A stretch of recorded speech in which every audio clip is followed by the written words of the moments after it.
হৃদয়ে বসবাস চ্যানেলের পক্ষ থেকে শুভেচ্ছা ও স্বাগতম। গ্যাস্ট্রিকের সমস্যায় ভুগে থাকেন অনেকেই। লাইফস্টাইল মডিফিকেশনস ও খাদ্য অভ্যাস পরিবর্তনের মাধ্যমে এই সমস্যা থেকে মুক্তি পাওয়া যায়।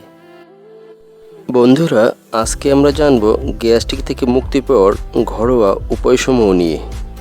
পর্যাপ্ত পানি পান। প্রতিদিন অন্তত 3 লিটার পানি পান করতে হবে যদি আপনার কোলন পরিষ্কার রাখতে চান। এতে করে মলের সঙ্গে শরীরের জমা ময়লা বের হয়ে যাবে। হাই ফাইবারযুক্ত খাবার বা পর্যাপ্ত আঁশযুক্ত খাবার গ্রহণ, যেমন কলা, ডাল, সবুজ শাকসবজি এবং ফলের রসও খেতে পারেন। তৈলাক্ত, ভাজা পোড়া ও প্যাকেটজাত খাদ্য সম্পূর্ণ পরিহার করতে হবে। এর পরিবর্তে ঘরের তৈরি খাবার খেতে হবে। অহেতুক বা ডাক্তারের পরামর্শ ব্যতীত ব্যথানাশক ঔষধ খাওয়া থেকে নিজেকে বিরত রাখতে হবে। রাতে কমপক্ষে 6 থেকে 8 ঘন্টা ঘুমাতে হবে।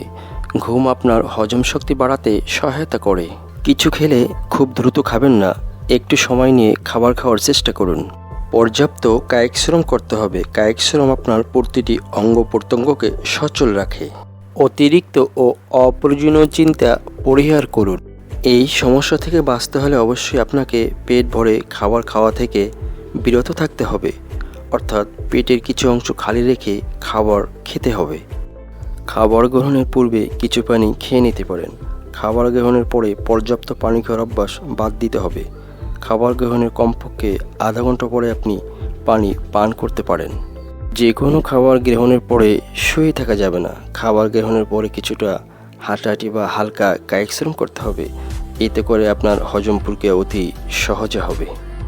আপনি যদি এই ধরনের লাইফস্টাইল ফলো করেন তাহলে গ্যাস্ট্রিকের সমস্যা থেকে মুক্তি পেতে পারেন। ভিডিওটি দ্বারা যদি আপনি উপকৃত হন তাহলে লাইক, কমেন্ট, শেয়ার করে অনুগ্রহ করে আমাদের পাশে থাকবেন।